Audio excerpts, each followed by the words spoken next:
Welcome, family. Good evening. I hate the wickedness in America. Rampant fornication, adultery, abortion, flagrant sexuality. Everywhere. Hey, you fucking bitch! Let me the fuck out of here! And it's up to the righteous to curb the spread of this disease. Do you mind taking a chill on that now?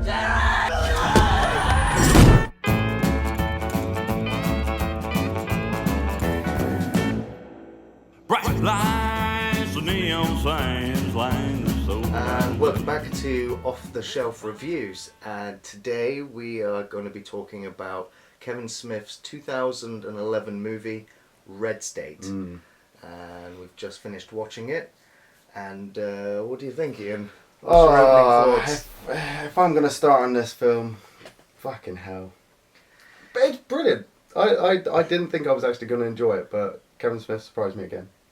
Wow.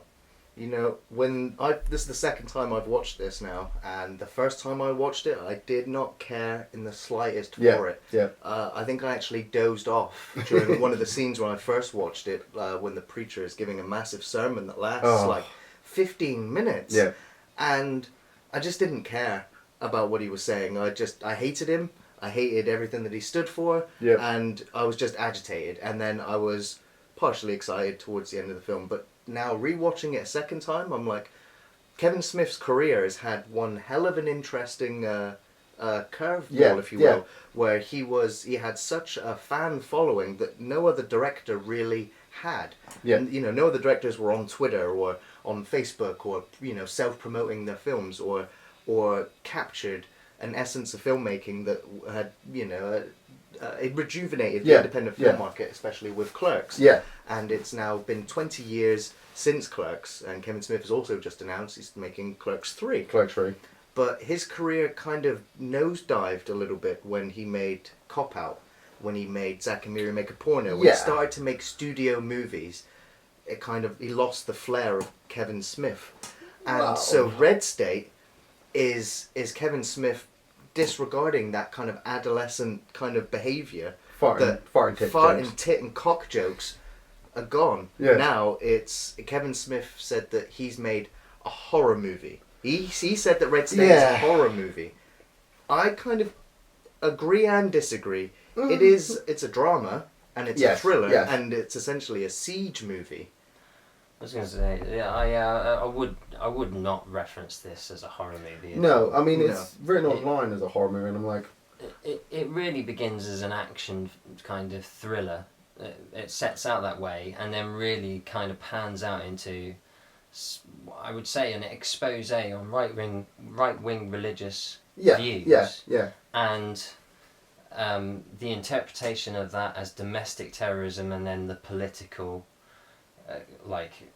issues that are on as to how the state should deal with that. Really bringing in the government and all that, and it brings in a lot of other elements like the victims of this kind of extreme thinking, really, and it focuses sort of in equal parts on all the elements as it can, except it spends, like you say, there's about a 15-minute part where really I'd say the whole film centres on Michael Park's performance, and he is possibly the best performance in the whole film, but Goodman's good. John Goodman is good, and he definitely comes in there as a good second, but Michael Park's performance is really trying to flesh out the processes that go on and the psychology that really ferments these crazy views and the hatred that is spread and how it is spread and the subsequent violence that results.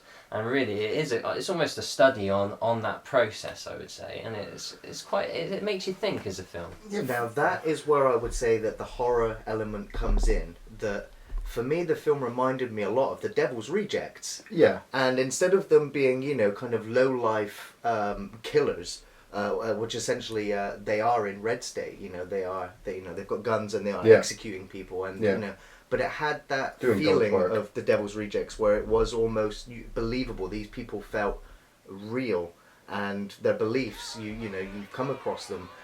This film itself was attacked by a family that were represented in Red State. Yeah, yeah. So, and I think as fitting into the horror genre, when the kids first get captured, where it goes from an American Pie type movie into a Texas Chainsaw Massacre type scenario. Yeah. It is very much the horror tropes are there, but it does step away from that quite a bit.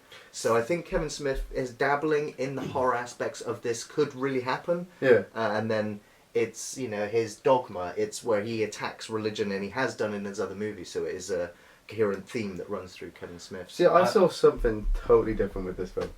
Really? This film, I loved all of Kevin Smith's films, and I looked over Red State during the week. I read the story, and I was all ready to attack, the religious views, the government views, just the stupidity of the teens. But then actually watching it, I just realised this is atypical Kevin Smith. I mean, there were scenes in this film that remind me of Clerks.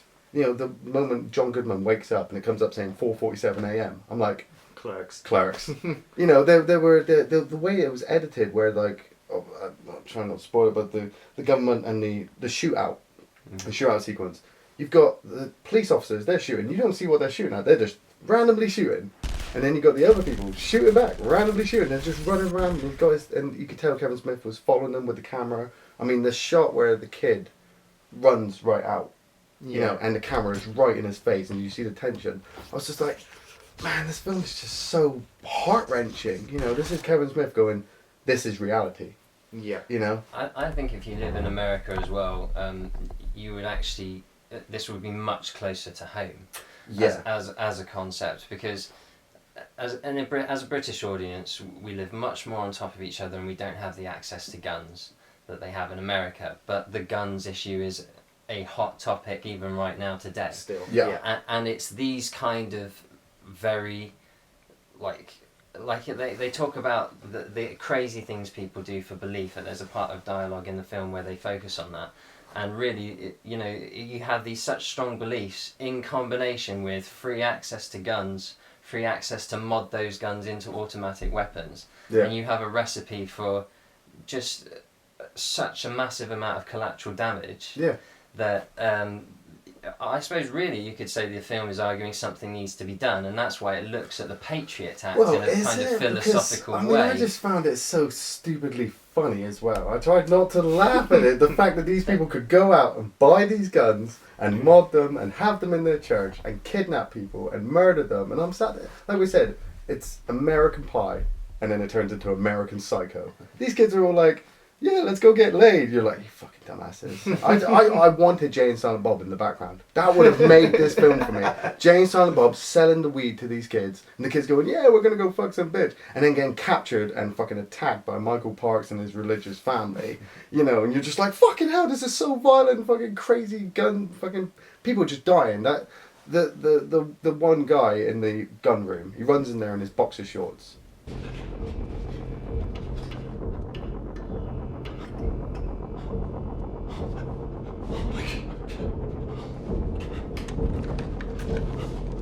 Brilliant scene. He's just like, He's shaking when he's and holding the gun. I couldn't help but laugh.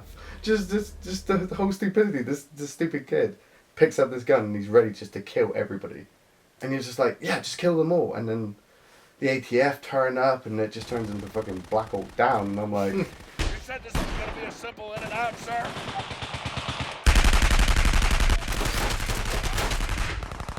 Simple just shit itself.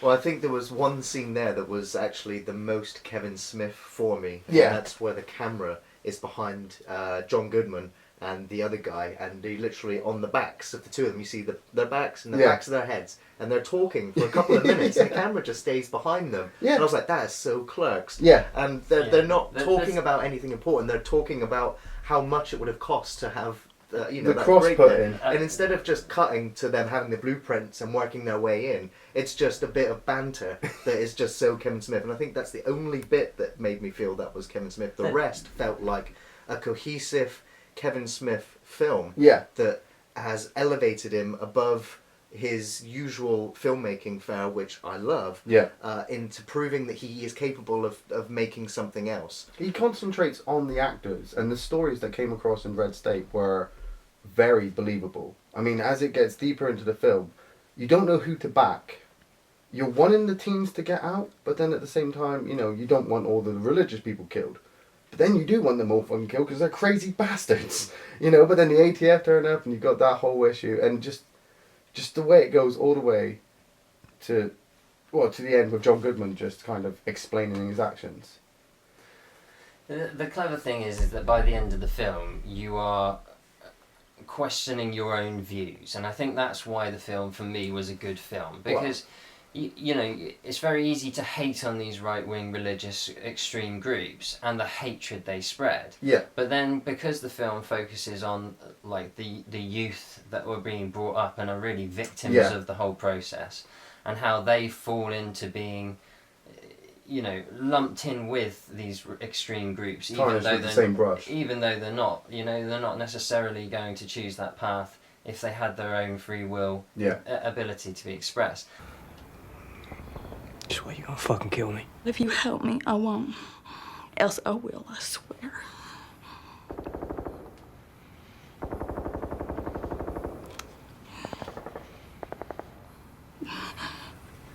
There's government agents outside, and they want to come in here and kill my family. Fucking good! I'm trying to save your life. The way it focuses on that makes you then reconsider your own views about the way that these should be dealt with. Should they just be all wiped off as terrorists and just treated them and their kin, you know, as though they're just all dangerous? But that's where the film shows us, you know, you make the decision on the spot. Yeah, well, when the bullets start flying, you know, that it also focuses on the law enforcement's difficulties in that situation, and how ultimately what else can they do? Yeah. So it's not really trying to, I don't think, ever make any commentary, like specifically draw any conclusions, but there's definitely splashes of comedy in there, and it is taking a wry look at the whole situation overall. But it deals with sufficient sensitivity on the actual real problems that this real issue is generating in real life. Doesn't matter who the fuck's around to tell it to the goddamn news. That's exactly what we're gonna be. The fucking bad guys! I got 18 years in. I'm not telling my wife she's got to clip coupons till we're dead because I couldn't follow a simple order, shitty as that order is. And we're not talking about Gandhi here. I got a piece of Brooks' skull in my fucking knee. They're shooting at us with military ordnance. These ain't a bunch of tweakers in a motel meth lab. They are big, bad eggs. It proves that it's not a horror movie. It's not a horror movie. It really isn't. It's so much a bunch more of kids about go off philosophy. to get drunk and, you know, end up in a terrifying situation. They do, but it's not horrific. It's realistic. There are these people out there, and if they had the chance, they would get hold of these kids and wrap them up. Enforce their beliefs. Yeah, enforce their beliefs by wrapping them up in plastic, and then, like we said, the cops have to turn up and deal with the situation, and Kevin Smith captures all that. Yeah, very well done. The sheriff, that made me laugh as well. Just how they managed to bring that situation in with, I can't remember the actor's name, but he's been in a lot of comedies, and I couldn't help but keep him in comedy, and then when I see him die later, it just looks so stupid. Yeah, just caught in the crossfire. But yeah. It was kind of, I mean, he didn't really have so much as a big part of the film, but I mean, he was having homosexual relationships outside of his marriage, and he gets kind of... He's actually a vital part of the story. I mean, he is a linchpin to a part of it, but, you know, and he also instigates the start of the shootout as well. So, and he also kind of shows the ineptitude of the law enforcement and of the government and of the horrible decisions that they make on the fly without even being there, and them enforcing their decisions on these soldiers that are sent in to do these horrible jobs, to go and kill women and children, whether they're innocent or not. It's very questionable, and so it doesn't just pave these religious fanatics as just that, as being the bad guys, but also the government agents also being just as corrupt and just as bad at the same time. And I think it's a very nice commentary on both of those factions coming to a front as presented in Red State. I will say now, it's a very good film. I very much enjoyed it. Yeah. And the film, on top of that as well, there's a crescendo point in the film where rapture is we doing that? appearing Are we to doing that? happen. I- It's a big I- twist of the this- film that has to be. We have to talk about. And it's yeah. very cleverly done, the way it makes you, for a moment, think, really? Is that actually going to happen? And then it's going to completely double bluff you and make it out to that these guys were right all along. It was James Bond's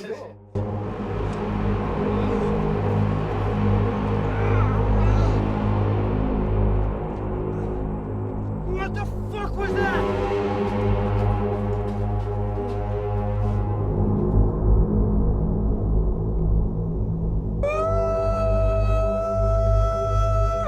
I think that, and that's credit to his writing. Yeah. I think, and I also would like to point out as well that Kevin Smith did a stand-up show for about an hour and a half, Yeah. talking about the making of Red State, and I think as a companion piece to the film is also essential viewing to hear about the battles that he had with the actual religious fanatics that he's No names identified mentioned. in this film.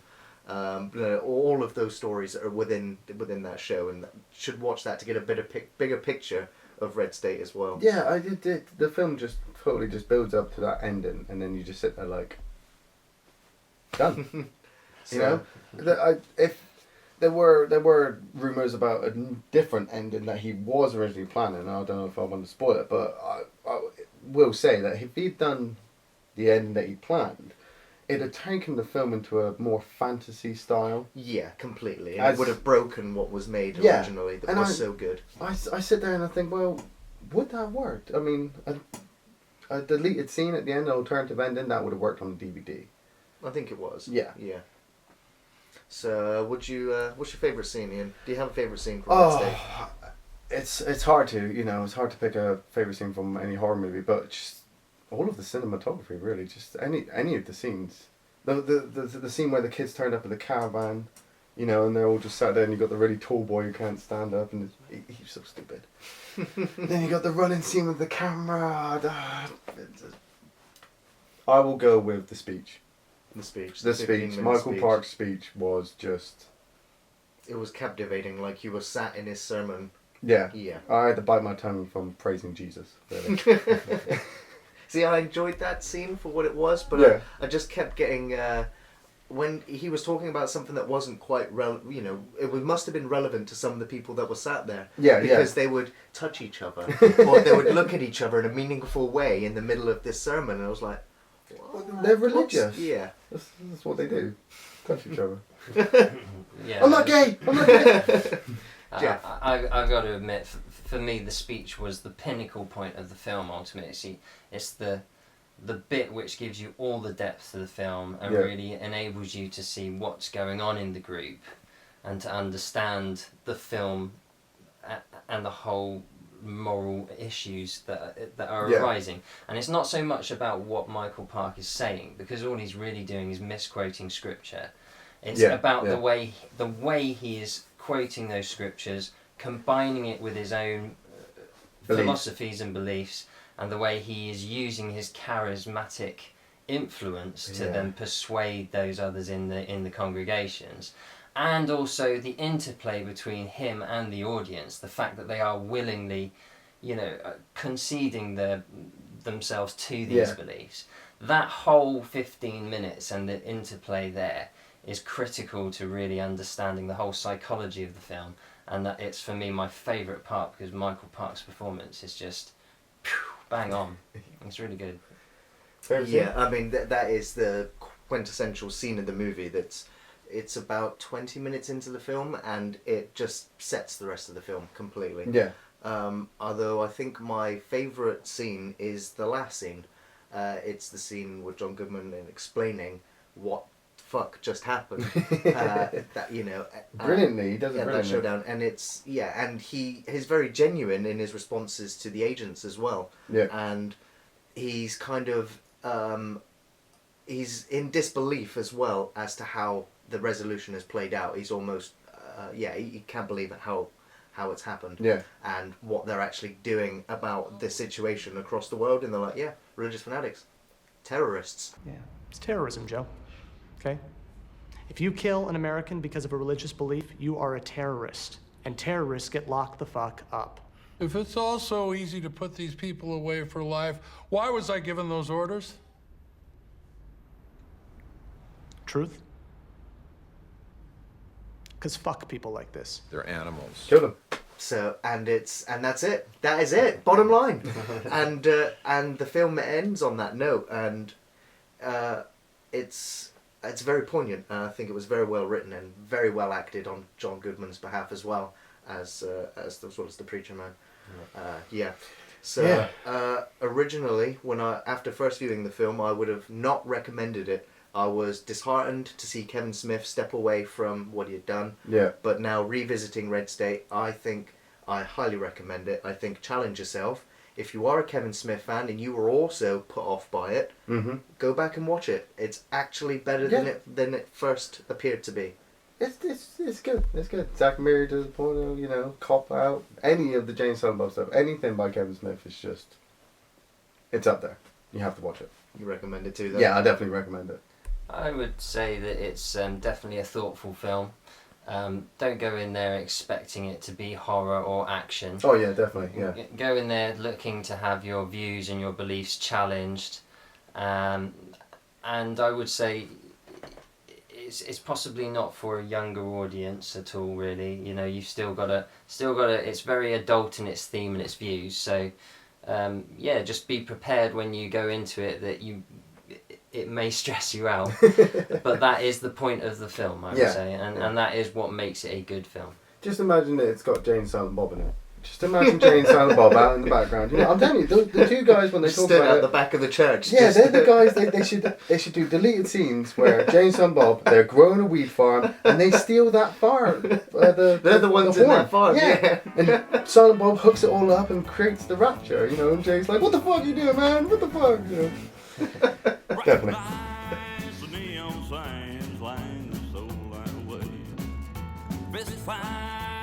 Whiskey pines till the night turns into day. Well, let's drink till we stop breathing. You know I've got my reason. You said this was going to be a simple in and out, sir?